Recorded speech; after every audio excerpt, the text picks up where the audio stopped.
Good morning, welcome back. Now, thank you for your wonderful comments in the last video. I really appreciate that. Yes, 2 stone removed from the weight of this bike. A large quantity of that was the cat converter. So today we're going to put a bash plate over the hole that's left behind. Not only does that hole under there look a little bit conspicuous, but also the underside of the engine is now completely vulnerable to the blast from the front tyre. So I think it's a worthy job to put a bash plate over that. We've got a Tech Bike Parts 1 to fit. It's a wonderful piece of kit, black anodized, and it will fit exactly over that gap. Also at the same time, I think it's time for Farkles, so we're going to put some cool brake lever and clutch lever upgrade on this and some mirrors at the same time, because these big long stalky mirrors, they look a bit sad really. I think it's time for some cool bar end mirrors, which are always a better view behind and they always look better on the bike. So here we go today, bash plate, levers, mirrors. Let's go.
Okay, you probably know this already, but it's worth a mention anyway. When you're setting up the cable slack on your lever, whether you've taken your old one off to re-grease it or whether you're putting a new one on like this, doesn't matter. When you set it, it's the gap between the lever itself and the clevis clamp it goes into. That point there where they join, you need a 3mm free play gap. You need that in there, 3mm of gap, and that means that the cable is then completely slack and at rest and not under any tension at all. That's how it should be. So when you release it, it's fully released down in the clutch. And the best way to set that up is set your finger adjuster up here at the bars. This is the finger adjuster for use on the road. When you're out and about, you've got no tools, it's got really hot, the cable is stretched a little bit, you need to take a little bit of that stretch out, so use the finger wheel for that purpose. You set the slack down at the bottom, as I did with the 2 spanners. Very easy to do, as you saw, just move it around till it's correct, but set your finger wheel 50-50, right in the middle of its range, with as much thread hanging out as there is in, and lock the little wheel in there, and make sure that the slot in your finger wheel adjuster is facing downwards. That keeps the rain out of it. And down the bottom, obviously once you nip it up nice and tight, just make sure it's all working, and when you road test it, double check it when you come back. But you knew that.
Bar end mirrors, they work in practical terms amazingly well. They get the visual image outboard of your shoulder. You can see everything behind you in a bar end mirror. They're great for that, especially when they're convex as these are. But to be honest, I'm not sure they're working aesthetically on the bike. This is a visual makeover. It's a style exercise, this little project. So I don't know if they're right. I think they kind of give a bit of a Viking horns look to the bike. They're great on a calf racer. They're great on a Thruxton. They fit perfectly because the bars slope down. But on a flat bar, I'm not so sure they work. But in this instance, I have another option available. I got some other tech mirrors, really dinky little Street Fighter mirrors, and I think they'll work better in this case than the bar ends. Let's try them on and see.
Okay, the obvious burning question. What use is a mirror like that? All you get is the view of your wrist and your elbow, and you can't see anything meaningful in them whatsoever. You're going up the road forevermore, doing like this, trying to see what's behind you. Well, not in this instance, because with Triumph's positions, where they sight the original factory mirror mounting points is about 2 inches closer together than a normal bike. Most bikes, the mount points are a little bit further out, and these end up just a view of your elbow.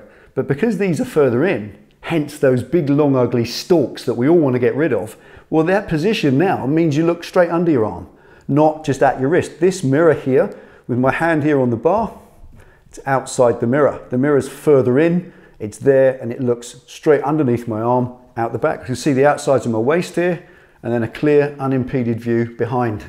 Nice result in terms of practicality. They look a lot better than the factory standard stalks, and I think they look a lot more compact than the bar end mirrors.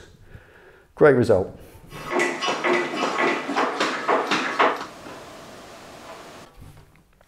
Okay, and finally for today's little upgrades, I'm going to pop a bash plate underneath there to cover up most of that big gap left by taking out the cat converter, and also help to protect a little bit of your new exhaust and underside of the engine that is now exposed.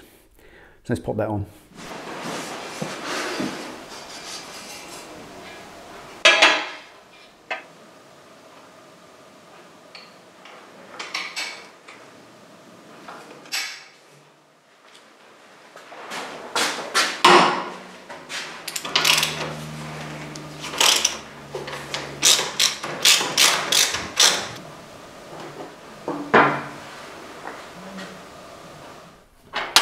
Right, something very quick that I need to say. It's a safety thing. I probably don't need to say it. You've all got common sense, but I think I'll just say it anyway.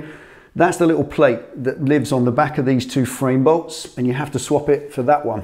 It gives you the same two captive bolts as the factory, but in this one, you get the little bolt there, or the little thread facing downwards to mount your bash plate on.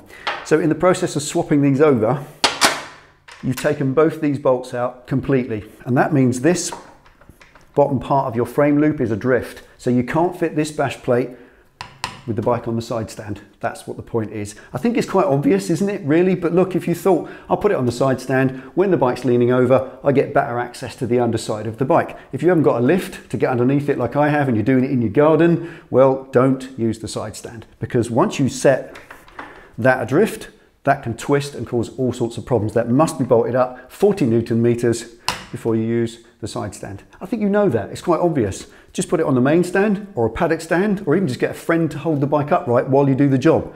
It's only 4 bolts, 5, 6, 7 bolts at the most. It shouldn't take you 15 minutes to fit a bash plate, but just for goodness sake, don't do it on the side stand. You knew that, but I thought I'd say it anyway.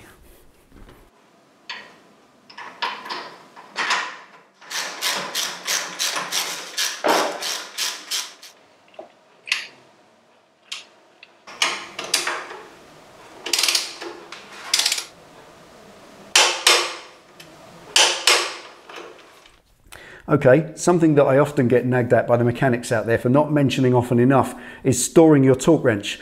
When you finish doing the job, I've got 40 Newton meters on this now. Click, click, frame bolt's done up, lovely. Then undo it. Don't store it with that pressure wound onto the spring. You've got a big spring inside here. It doesn't do to store it under stretch load. Undo it completely and then wind that screw back in again until it touches the spring and give it a quarter of a turn. That's it. And it just takes the slack up. Then lock it off like that. And you might call that storage mode. That's how I store my torque wrench, and they last for years and years. And then if you can, and if you've got one, keep it in its box as well, because that box is like a safety case and it stops it getting battered around in your tool chest with all the other spanners, which again can also damage it long term. There it is. It's a precision instrument, so look after it.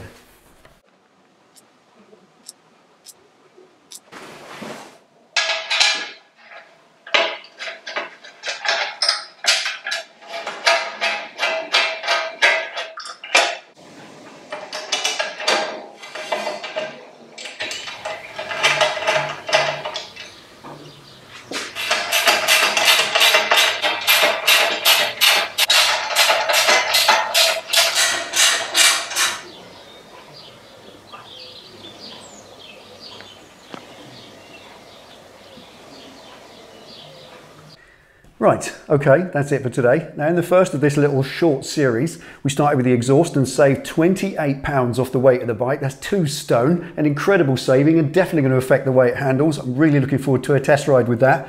Secondly, today we fitted a fun raft of Farkles and brought the look bang up to date, which I think was important as well. But now it's going to have to get serious. This is the important stuff. They say that power is nothing without control, and that's quite right. If you buy yourself a Thruxton R, or the big Scrambler 1200, you get Öhlins suspension. Öhlins suspension, that's like the Gordon Ramsay of suspension. Awesome. But unfortunately with the old Bonneville, well, it's more Fanny Craddock. So we need to do something about that. So join me in the next one. We'll take a look at the suspension, starting with the forks.